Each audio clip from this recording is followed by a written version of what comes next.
እንኳን ደስ ያላችሁ።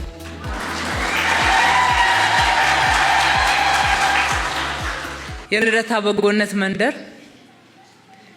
ከቆርቆሮ ሰፈር ውስጥ ወጣችሁ እዚህ ንጹህ ለሰው ልጅ መኖሪያ የሚመጥን ቦታ ላይ ቤት ላይ የገባችሁ የወንዝ ዳርቻ ስናለማ ከጉለሌ እስከ ፍልውሃ ድረስ ባለው አካባቢ ላይ እጅግ በጣም አስቸጋሪ በሆነ ሁኔታ ትኖሩ የነበራችሁ ወገኖቻችን በተለይ ከ20 ዓመት በፊት የአሮጌ ቄራ አካባቢ ሊለማ ለልማት ተነስታችሁ በጊዜያዊ መጠለያ ውስጥ በቆርቆሮ ሰፈር እንድትኖሩ ተደርጎ በዛው የተዘነጋችሁ ወገኖቻችን ዛሬ ደግሞ የምገባ ማዕከል የውዚህ ተጨምሮላችኋልና በድጋሚ እንኳን ደስ ያላችሁ።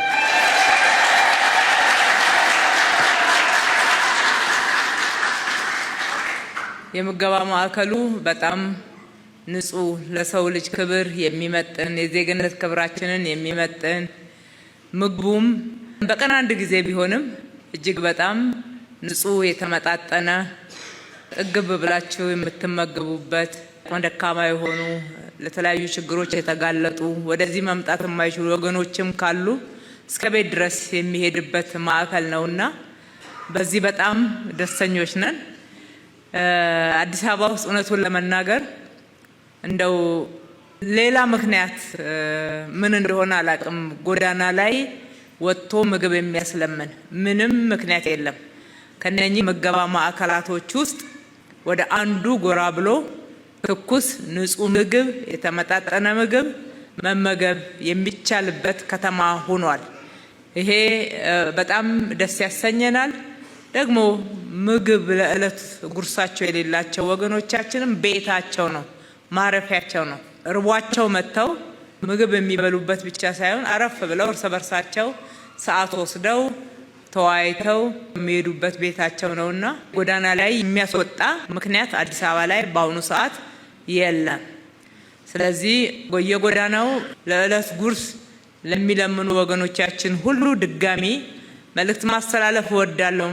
በከተማችሁ ውስጥ እነኚህ የተገነቡት ምገባ ማዕከላቶች የእናንተ ናቸው።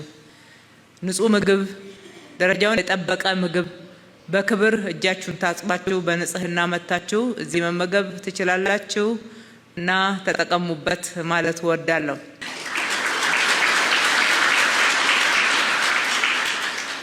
ቋሚ ገቢ ያለው ሰው ብቻ እንጂ ከዛ ውጪ ሆኖ የሚያስፈልገው ሰው ከየት እንዴት መጣ ሊለው የሚችል ማንም የለም። እንደዚህ አይነት አሰራርም የለንም።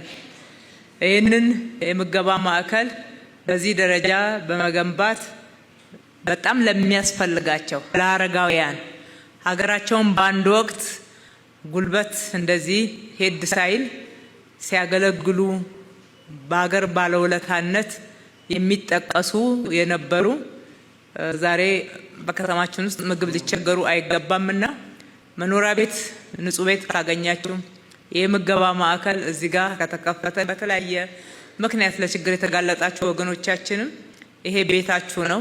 በተጨማሪ ይሄ ብቻ አይደለም፣ በጎነት መንደር ላይ የእንጀራ መጋገሪያ ማዕከል ከፍተናል። ከ1 ዓመት በላይ ሰርቷል። በጥሩ ሁኔታ እናቶች ሲጠቀሙበት ነው የቆዩት። እሱም ብቻ አይደለም፣ አጠገቡ እንደምታውቁት በልብስ ስፌት፣ በፀጉር ስራ፣ በተለያየ መንገድ የስራ እድል ፈጥረናል። የልጆች መጫወቻ ሰርተን የመኖሪያ ቤቶቹ ማዕከል ላይ የስራ እድል ብቻ ሳይሆን ልጆች እንደማንኛውም ትልልቅ ገቢ እንዳላቸው ወገኖች ወጣ ብለው በቀያቸው ላይ እንዲቦርቁ ደስ ብሏቸው እንዲኖሩ እንዲማሩ ማድረግ የሚያስችል ትምህርት ቤት እዚሁ ቅርብ ነው የተመሰረተው። የልደታ በጎነት መንደር ገና እየሰፋ ነው የሚሄደው። አሁን 11 ህንጻዎችን ጨርሰናል። በዚህ አካባቢ ህንጻዎቹ እስከ 20 ድረስ የሚሰፉ ናቸውና አካባቢው በበጎነት የሚታወቅ የነዋሪዎቻችን ማረፊያ መጠለያ የክብር ማሳያ መንደር የአዲስ አበባ ለውጥ ከተማዋን ውብ አበባ ማስመሰል ብቻ ሳይሆን በሰው ህይወት ላይ እንዴት እየተመነዘረ እንዳለ የሚታይበት አንዱ መንደር ነው። ብዙ ሰዎች የገነባ ነው ገላንጉራን ብቻ ይመስላቸዋል። ወደ ላፍቶ 2000 መንደር ብንሄድ በተመሳሳይ እንዲሁ የተገነባ ነው። ለሚኩራ ላይ በጎነት መንደር፣ ጉለሌ ላይ በጎነት መንደር፣ አዲስ ከተማ ላይ የበጎነት መንደር፣ አራዳ ላይ ደግሞ በቅርብ ሰሞን የምንከፍተው ነው የሚሆነው። ኮልፌ ላይም እንደዚሁ በቅርብ ሰሞን የምንከፍተው ነው የሚሆነው። ቤት ብቻ አንገነባም። ሱቆች፣ ስራ እድል የሚፈጠርባቸው እንደዚህ መመገቢያ ለሚያስፈልጋቸው ወገኖቻችን በለመዱት የስራ ዘርፍ እንጀራ በመጋገር ባልትና በማዘጋጀት በመሳሰሉት ደግሞ ራሳቸውን እንዲችሉ እንደናንተ ደግሞ በጣም አረጋውያን የሆኑት አረፈ ብለው እየተመገቡ የሚያርፉበት ንጹህ ቤት እንዲያገኙ በማድረግ ሀገራቸውን እየባረኩ እንጂ እያማረሩ ቀሪ ጊዜያቸውን እንዳያልፉ ተጠንቅቀናል። ፈጣሪ አምላክም ረድቶናል ማለት ነው።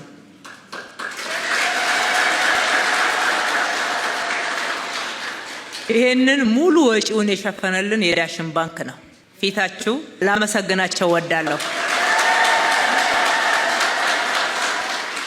ይህንን ምገባ እንደዚህ አሳምረው ገንዘቡን ችለው ሰርተው ሌላ መጋቢ ከሚገባበት በዳሽን ተይዞ የየዕለት ምገባው ወጪ ዳሽን ባንክ ያስቀጥለዋል ማለት ነው።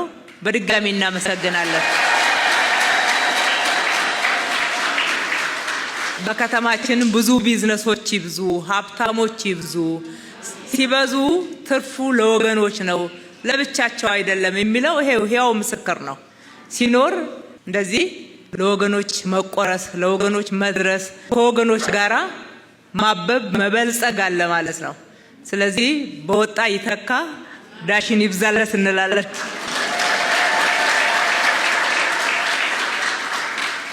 በጥቅሉ የምገባ ኤጀንሲያችንም በጥብቅ የሚከታተለው ነው የሚሆነው። የልደታ ክፍለ ከተማም ሁሌ በበጎነት መንደር በመንደር ውስጥ የሚያስፈልገውን ሲደግፏችሁ እንደኖሩት እዚህም ታገኟቸዋላችሁ።